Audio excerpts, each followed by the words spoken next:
Today we're going to go ahead and factor the GCF off of this expression. So what we're going to go ahead and do, we're going to go ahead and we're going to look at our coefficients.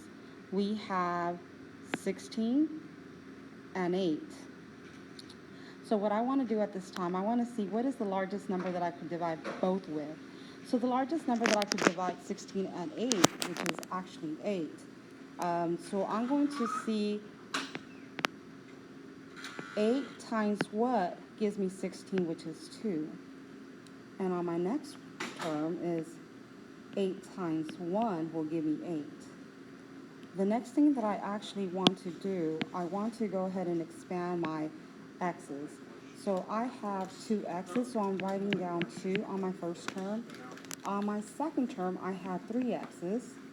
So I am going to go ahead and expand it 3 times. On my y's, what I want to go ahead and do, on my first term I have 5 of them, so I'm expanding it 5 times. So I'm going to have to squish that in there. And in my second term, I actually have 2 y's, so I'm expanding it twice. So the next thing I'm going to go ahead and set up, I want to go ahead and put my factor on the outside of my parentheses, and I'm going to go ahead and leave the same symbol right in the middle.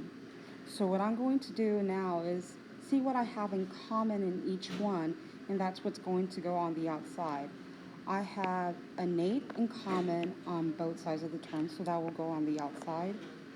I have 2 x's in common on both terms, so I'm going to have x to the second power. And y's, what I have in common in each term is only 2, so I will write y to the second power.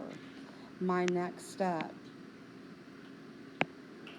what I'm going to write in the inside is what I have remaining, what was different and not in common. So on my first term I have 2, and I have 1, 2, 3 y's. That will be to the third power. On my second term, I have 1. It is not necessary to write 1, however I'm going to go ahead and do that at this time. And I only have 1 x. So I finished factoring out this problem. My answer is 8x squared, yx squared, in parentheses 2, y to the third power minus 1, x.